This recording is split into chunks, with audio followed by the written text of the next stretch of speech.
Okay. This is just like a fun one to Yeah. help all the skeptics out there really believe. Are there any really out there unconventional experiences you've had as Mhm. a psychic medium that you're willing to share that blew your mind?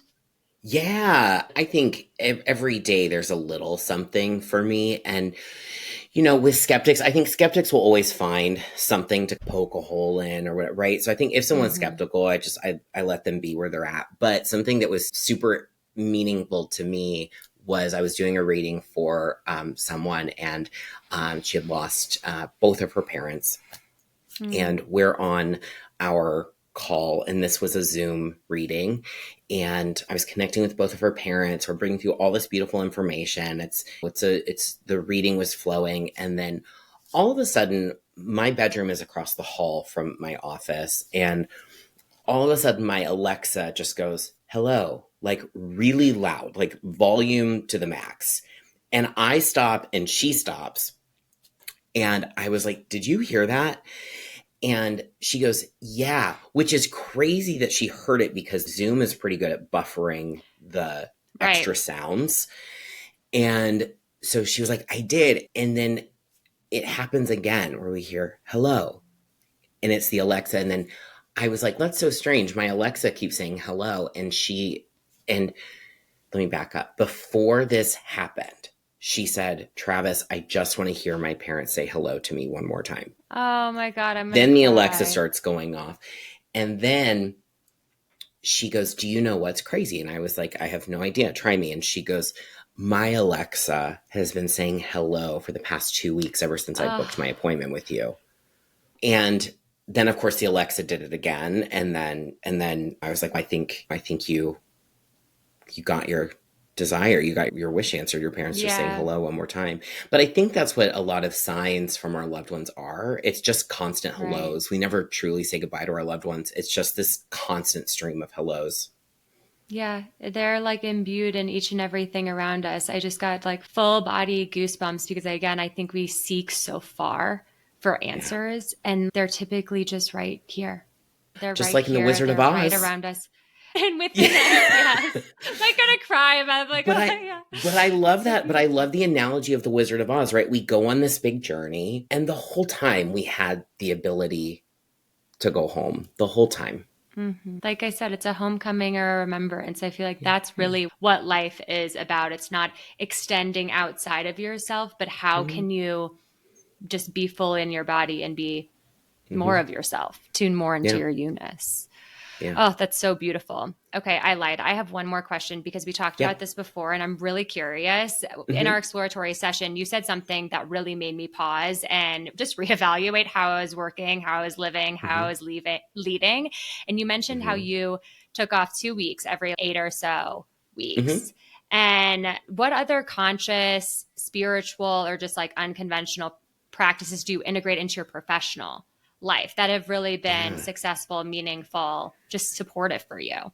Yeah, for it's funny because I left like a 9 to 5 job, and then I did what a lot of people do, and I'm like, I'm gonna work for myself, and I'm gonna have all this time freedom, and then find out I'm working even more than I was when I was working Of for course. a company. Fell into the trap.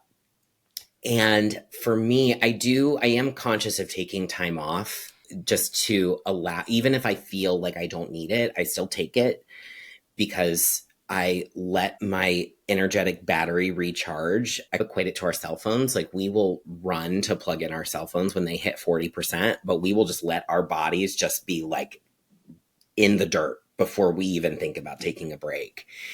And I realize that I'm in a different position than some folks. I'm so grateful I have the ability to do this. But if I could look back at myself when I was working in a corporate job and I was managing a team of nearly 80 people, and it was wild working in the beauty industry and doing what I did. But if I could look back, I would, if I wouldn't change anything because I needed to be this version of me. But if I'm anybody that's listening to me, that's okay, I work a corporate job, Travis, I can't just take a week off, wish I could every 6 weeks. I would say the times where I did have time available, even if it was just an hour, I would put my phone away. I would turn that thing off and just put the screen away. Yeah.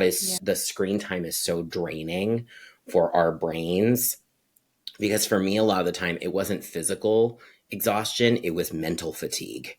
Mm-hmm. And so sometimes when we think, oh, I need rest, we're thinking like lay on the couch and watch Netflix, but that's not necessarily it. It's taking the time to meditate, to breathe, to go be out in nature, to just disconnect from the screens. That is huge. And my practice now, my whole job literally is my energy. And so if my energy isn't aligned or isn't in a place that feels like I can show up and be of service, I'm not going to be helpful to anyone. Eating foods that feel right for me. I don't believe in a specific type of diet, but I know that if I put something in my mouth and I feel like ick for a couple of hours after, I probably shouldn't eat that. Right. You know, watching what I eat, watching what I consume. I've really shifted what I listen to while I work out. I used to listen to all kinds of different music, and I still love music. Music's a big part of my life. But now if I'm working out, I'll pick a podcast over the new pop album. I'll Mm-hmm. pick reading books that enrich my life versus something that might be that might not be adding any value to my experience. So for me, rest and taking care of my physical body, my energetic body, and my mental body, it's a daily practice of just showing up and checking in. And when I feel like I need to take a break, I take a break. But I didn't always used to be like that, Kara. Like a lot of people, I'd be like, rest has to be earned. Of Like course. if I'm resting, I'm not proving my worth. It So it really was is like, just so yeah, simple. It's so yeah, simple. Everything comes back to the simple nature of just getting quiet and maybe laying in the grass every once in a while. Did you ever have a yeah. time where you were fully disconnected from spirit because you were so burnt out? Yeah, absolutely. Absolutely. There was a good chunk of time where, especially when I was heavily drinking or I was using recreational substances or I'm not treating my body right but I find value in those times where I look back at my life and I was so disconnected because every time I was disconnected, I always found my way back home and found my way back to that inner knowing that, Hmm. you know, everything I need is within me. I can rebalance and recenter and listen to that intuitive voice that's within me. So, I've been really connecting with the analogy recently of the bow and arrow, like the farther, and oh, I think this is after you're out of the healing and you're like, mm-hmm, okay, I'm like ready to move forward because I feel like if you pull the bow and arrow, the farther you go back, the more power it has to propel you forward. And I think if you're in mm-hmm, the depths of shadow work, you're like, okay, let me go deeper. But then that's that like insatiable need to heal. But I feel like mm-hmm. once you're feeling it's okay, how do I bring myself back to like baseline? I Yeah, feel like I've learned and I'm like ready to bring myself back. I always remember that little analogy of that bow and arrow. Like I I'm love ready to that. really propel forward. Yeah, I love that.